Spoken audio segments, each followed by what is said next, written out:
Alors, je reviens sur l'échéance historique de 2025. Alors, certains diront que ça correspond à une nouvelle conjonction Saturne avec Neptune. Dans la lignée des travaux d'André Barbeau, non plus sur l'intercycle des 5 planètes Jupiter, Saturne, Uranus, Neptune, Pluton, qui est une voie qu'André Barbeau a suivie, mais l'autre voie qu'il avait suivie plus tôt quand il était plus jeune, dans les années 50, 60, à savoir le cycle Saturne-Neptune, qu'il avait abandonné par la suite pour passer à son intercycle, avec en 67 notamment la publication des Astres et l'Histoire. Donc là, il travaille sur plusieurs modèles, en quelque sorte, plusieurs fers au feu. Et donc, 2024-2025, et Yves Lenoble s'intéresse beaucoup à cette échéance, c'est la conjonction de Saturne avec Neptune. Mais c'est aussi, tout simplement, le passage de Saturne sur l'axe équinoxial Bélier-Balance. C'est pas la peine de faire intervenir Neptune dans cette histoire. Enfin, toujours est-il qu'on est d'accord là-dessus.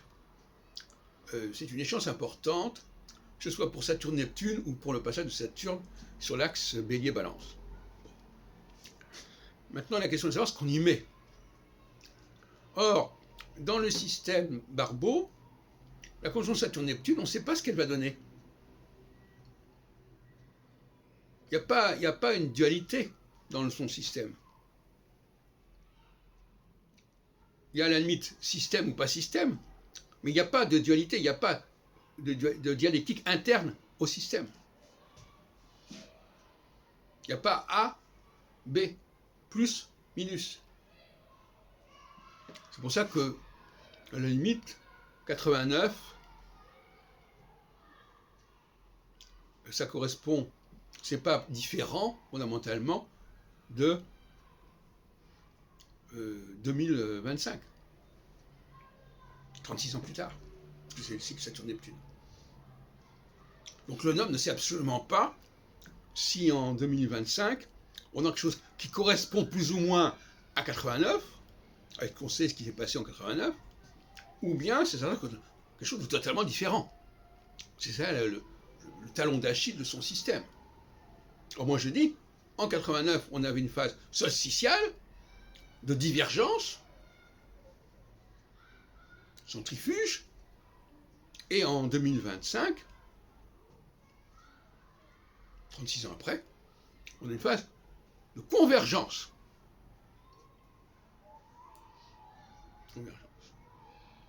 Alors, la phase de convergence, on en a connue en 53, 54, avec la précédente conjonction Saturne-Neptune. Mais Barbeau relie ça à la mort de Staline. N'importe quoi. Parce qu'il était à ce moment-là focalisé sur le rapport entre Saturne-Neptune et le destin de la Russie ou de l'URSS. Pas du tout. Cette conjonction Saturne-Neptune, elle a joué dans la formation même de l'Union européenne, dans le marché commun en 54. La communauté charbon-acier. Puis en 57, le traité de Rome. Là, ils n'ont même pas les éléments historiques cohérents pour travailler là-dessus. Et par conséquent, ils n'ont pas prévu qu'en 2016, il y aurait une phase 15 ans après.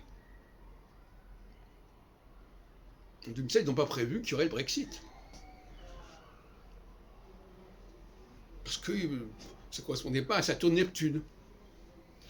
Pas vraiment. Puisqu'ils étaient partis sur la configuration Saturne-Neptune, les aspects Saturne-Neptune. Au lieu de travailler sur le passage de Saturne sur les axes équinoxes-solsticiaux tous les 7 ans, tous les 15 ans, c'était la conjonction Saturne-Neptune. Et puis autrement, l'opposition Saturne-Neptune, on ne savait pas très bien quoi en faire.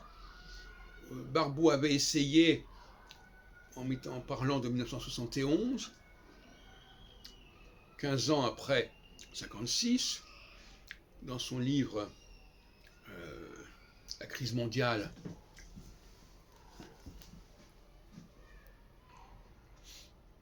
Et là, il avait lancé 71 comme le moment où l'URSS rejoindrait, en quelque sorte, les États-Unis. Je laisse admirer le thème.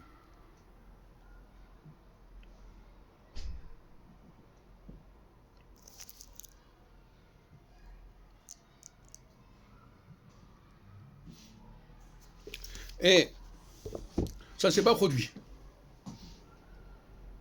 Et il sentait que ça n'allait pas se produire. Ce qui fait que dès 67, il a publié autre chose, en laissant complètement tomber l'histoire de Saturne-Neptune avec la question de la Russie. On oublie la Russie, on oublie Saturne-Neptune, et on parle de Jupiter, Saturne, Uranus, Neptune, Pluton. Donc il change complètement son fusil d'épaule. Sauf que en 89, au lendemain de 89, parce qu'avant 89, il n'y croyait pas tellement, il n'en parle pas du tout dans la revue de l'Astrologue, il lui revient à la face l'affaire Saturne-Neptune. Conjonction Saturne-Neptune, qu'il avait complètement laissé de côté. Et en pariant sur son fameux indice cyclique qu'il avait amené au fiasco en 82-83, avec la descente. Bon, ça s'est rattrapé avec l'histoire de la pandémie pour 2020, etc., sur lequel je ne reviendrai pas pour l'instant. Alors, donc,